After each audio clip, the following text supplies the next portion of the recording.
नमस्कार। चलिए अगले कुछ मिनटों में 17 नवंबर 2025 की वो सारी बड़ी खबरें देख लेते हैं जो सीधे सीधे आने वाली एग्जाम्स के लिए जरूरी है। तो बिना देर किए शुरू किया जाए। आज हम क्या क्या कवर करने वाले हैं। देखिए, बिहार की राजनीतिक उठापटक से लेकर साइंस की एक जबरदस्त खोज तक सब कुछ है। हम ये भी जानेंगे कि भारत पाकिस्तान संबंधों में क्या नया मोड़ आया, ग्लोबल क्लाइमेट बातचीत क्यों रुक सी गई है, और एक बड़ी सरकारी स्कीम में करप्शन का खुलासा कैसे हुआ। और हाँ, आखिर में एक शानदार नेशनल स्पोर्ट्स इनिशिएटिव पर भी बात करेंगे। तो हमारी पहली बड़ी खबर आ रही है नेशनल पॉलिटिक्स से। बिहार में एक बहुत बड़ा पॉलिटिकल उलटफेर देखने को मिला है, जहां एक नया गठबंधन सरकार बनाने की तैयारी कर रहा है। आइए समझते हैं कि आखिर हुआ क्या है। अब एग्जाम के नजरिए से देखें तो ये घटनाक्रम बहुत जरूरी है, खासकर इंडियन पॉलिटी और फेडरलिज्म जैसे टॉपिक्स के लिए। इससे गठबंधन सरकारों की अस्थिरता, दल बदल कानून और राज्यपाल की भूमिका जैसे मुद्दों पर सवाल बन सकते हैं। चलिए अब राजनीति से निकलकर विज्ञान की दुनिया में चलते हैं। Indian council of medical research यानी ICMR ने एक ऐसी खोज की है जो भारत में हेल्थ सेक्टर के लिए एक मील का पत्थर साबित हो सकती है। अब जरा इस खोज का महत्व समझिए। इस जेनेटिक स्विच की पहचान होने से साइंटिस्ट्स को ये समझने में मदद मिलेगी कि कई बार गर्भधारण क्यों फेल हो जाता है। इससे भविष्य में इनफर्टिलिटी के लिए कहीं ज्यादा असरदार इलाज और दवाएं बन सकती हैं। ये बायोटेक्नोलॉजी से जुड़ा एक बहुत ही महत्वपूर्ण टॉपिक है। अब बात करते हैं इंटरनेशनल रिलेशंस की। एक आतंकवादी हमले के जवाब में भारत ने पाकिस्तान के खिलाफ एक बड़ा डिप्लोमैटिक कदम उठाया है, और ये कदम दशकों पुरानी सिंधु जल संधि से जुड़ा हुआ है। ये फॉरेन पॉलिसी में कॉज एंड इफेक्ट का एक बेहतरीन उदाहरण है। यहाँ एक बात पर ध्यान देना जरूरी है कि भारत ने संधि को खत्म नहीं किया है, सिर्फ सस्पेंड किया है। ये एक तरह का कूटनीतिक संदेश है जिसका इस्तेमाल पाकिस्तान पर आतंकवाद के खिलाफ एक्शन लेने का दबाव बनाने के लिए किया गया है। चलिए अब रुख करते हैं ग्लोबल स्टेज का। COP29 क्लाइमेट समिट में आखिर चल क्या रहा है। यहाँ विकसित और विकासशील देशों के बीच मतभेद इतने गहरे हो गए हैं कि बातचीत लगभग रुक सी गई है।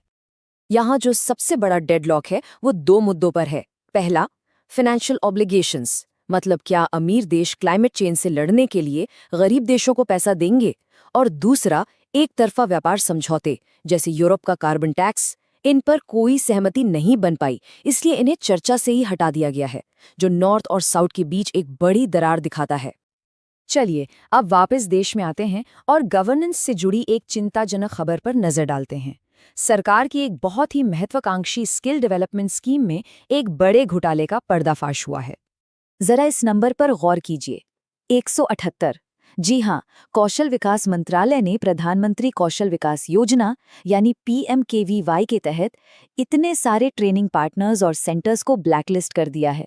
ये एक बहुत बड़ी कार्रवाई है जो इस योजना में गहरे भ्रष्टाचार की तरफ इशारा कर रही है। इन सेंटर्स पर फर्जी ट्रेनिंग दिखाने, जाली दस्तावेज बनाने और सरकारी पैसे के गलत इस्तेमाल जैसे बेहद गंभीर आरोप हैं। ये मामला सरकारी योजनाओं को लागू करने में पारदर्शिता और जवाबदेही की कमी को साफ साफ दिखाता है। अब इनसे पैसों की वसूली के लिए कानूनी कार्रवाई भी शुरू हो गई है। चलिए आज की जानकारी को एक पॉजिटिव खबर के साथ खत्म करते हैं। देश में जमीनी स्तर पर खेलों को बढ़ावा देने के लिए एक बहुत बड़ी पहल शुरू हुई है। ये थीम है संसद खेल महोत्सव का, जो आज जयपुर के सवाई मानसिंह स्टेडियम में शुरू हुआ। इस इवेंट का मकसद सिर्फ खेल करवाना नहीं है, बल्कि ग्रास रूट लेवल पर टैलेंट को खोजना और खेलो इंडिया जैसे अभियानों को मजबूत करते हुए पूरे देश में फिटनेस का एक कल्चर बनाना है। तो ये थी आज की सारी बड़ी खबरें। अब टाइम है ये चेक करने का कि कितना ध्यान से सुना गया है। चलिए कुछ सवालों के साथ आज जो कुछ भी सीखा है उसे पक्का करते हैं और अपनी तैयारी को परखते हैं। पहला सवाल बिहार की राजनीति से। 17 नवंबर 2025 को बिहार के किस राजनीतिक नेता के इस्तीफे की उम्मीद है ताकि एक नई NDA सरकार बन सके? ऑप्शंस हैं A तेजस्वी यादव, B नीतीश कुमार या C चिराग पासवान। सोचिए जरा। दूसरा सवाल साइंस से। 16-17 नवंबर 2025 को ICMR ने प्रेगनेंसी की शुरुआत से जुड़ी कौन सी अहम खोज की घोषणा की है? A गर्भकालीन मधुमेह के लिए एक टीका, बी भ्रूण आरोपण के लिए एक जेनेटिक स्विच या सी प्रसव पूर्व जांच के लिए एक एआई टूल। अब अगला सवाल इंटरनेशनल रिलेशंस पर। 2025 में भारत ने राष्ट्रीय सुरक्षा का हवाला देते हुए पाकिस्तान के साथ कौन सी बड़ी संधि को सस्पेंड कर दिया था? ए परमाणु अप्रसार संधि, बी सिंधु जल संधि या सी मैत्री और सहयोग संधि। अगला सवाल COP29 क्लाइमेट समिट से। 17 नवंबर 2025 को विकसित देशों के विरोध के चलते COP29 की चर्चा से कौन से 2 एजेंडा आइटम हटा दिए गए?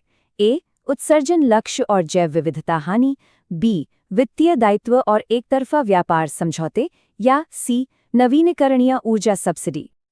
अब स्किल डेवलपमेंट स्कैंडल पर एक सवाल। भ्रष्टाचार और अनियमितताओं के लिए कौशल मंत्रालय ने PMKVY के तहत कितने ट्रेनिंग पार्टनर्स को ब्लैकलिस्ट किया था? ए 100, बी 178 या सी 250। और ये रहा आखिरी सवाल। 17 नवंबर 2025 से शुरू हुए संसद खेल महोत्सव की थीम क्या है? A play for India, win for India, B fit India, hit India या सी स्पोर्ट्स फॉर ऑल। चलिए अब जवाब देख लेते हैं और सबसे जरूरी बात ये समझते हैं कि इन करंट अफेयर्स को अपने सिलेबस से कैसे जोड़ना है। देखिए, बिहार की खबर को गठबंधन सरकार के टॉपिक से जोड़िए। ICMR की खोज बायोटेक्नोलॉजी का हिस्सा है और सिंधु संधि द्विपक्षीय संबंधों की एक क्लासिक केस स्टडी है। जब इस तरह से तैयारी करेंगे तभी करंट अफेयर्स का पूरा फायदा मिलेगा। तो ये था हमारा आज का करंट अफेयर्स का पूरा विश्लेषण। इन सभी पॉइंट्स को अच्छे से रिवाइज कर लीजिएगा और जाने से पहले इस सवाल पर सोचना मत भूलिएगा। कल फिर मिलेंगे नई खबरों के साथ। तब तक पढ़ते रहिए।